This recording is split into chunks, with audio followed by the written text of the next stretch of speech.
UP के बलरामपुर के उतरौला में जलालुद्दीन उर्फ छांगुर बाबा के अवैध धर्मांतरण के किले पर बुलडोजर चलने और छांगुर बाबा की गिरफ्तारी के बाद से नए नए खुलासे हो रहे हैं, जिसके बाद छांगुर बाबा के जो कारनामे सामने आए उसे जानकर आप भी दंग रह जाएंगे।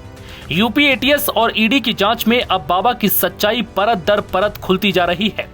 धर्मांतरण के एक संगठित रैकेट से शुरू हुआ ये खुलासा अब आईएसआई कनेक्शन और राष्ट्र विरोधी साजिश तक पहुंच चुका है, जिसके बाद पता चला कि छांगुर बाबा सिर्फ धर्म बदलवाने का खेल नहीं खेल रहा था, बल्कि हिंदुस्तान में सांप्रदायिकता का जहर घोलकर देश को तोड़ने की साजिश भी रच रहा था।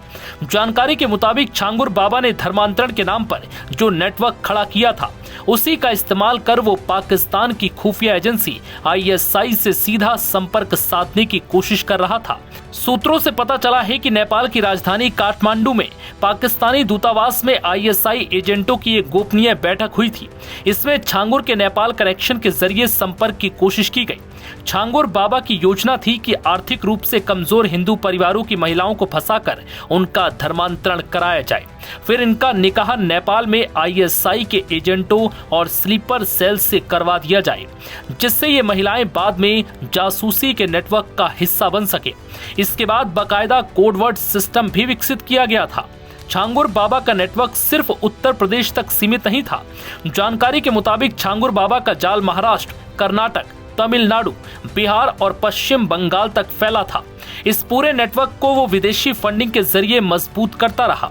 एटीएस की पूछताछ में खुलासा हुआ कि उसने लव जिहाद के लिए मुस्लिम युवकों की फौज तैयार की थी। बीते 3 वर्षों में 1000 से ज्यादा मुस्लिमों को इस काम के लिए कैश पेमेंट दी गई। नेपाल सीमा से सटे 7 जिलों को टारगेट किया गया। बाबा का नेटवर्क लड़कियों को फंसाता, ब्रेन वॉश करता और फिर उनका धर्मांतरण कर निकाह करवा देता था।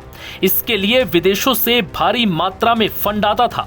एटीएस की जांच में छांगुर बाबा द्वारा इस्तेमाल किए गए कोड वर्ड भी सामने आए, जैसे कि लड़कियों को प्रोजेक्ट कहा जाता था, ब्रेन वॉश की प्रक्रिया को काजल करना कहा जाता था, किसी लड़की को बाबा से मिलवाने को दीदार करना कहा जाता था, इसी तरह धर्मांतरण को मिट्टी पलटना कहा जाता था। इन कोड्स के जरिए बाबा और उसका गैंग आपस में बात करता था ताकि किसी को सच्चाई की भनक न लग सके। ईडी और एटीएस की पड़ताल में ये बात सामने आई कि बाबा के पास विदेशों से करोड़ों की फंडिंग भी आई। जांच में अब तक 18 बैंक खातों की जानकारी मिली है। इनमें कुल 68 करोड़ रुपए जमा हुए हैं। केवल 3 महीनों में ही 3 करोड़ रुपए ट्रांसफर किए गए। छांगुर बाबा की सबसे बड़ी राजदार नीतू वोहरा उर्फ नसरीन थी, जो खुद भी धर्म परिवर्तन कर इस साजिश का हिस्सा बनी। उसके खाते में अकेले 4 महीने में 14 करोड़ रुपए आए। उसे तुरंत निकाल भी लिया गया। वहीं उसके पति नवीन वोहरा के खातों में भी 18 करोड़ रुपए की एंट्री मिली है। वहीं जांच टीम लगातार अब इस केस को और गहराई से जांचने में जुटी है, जिससे इससे जुड़ा विदेशी कनेक्शन पूरी तरह से सामने आ सके। नव भारत टाइम्स की रिपोर्ट।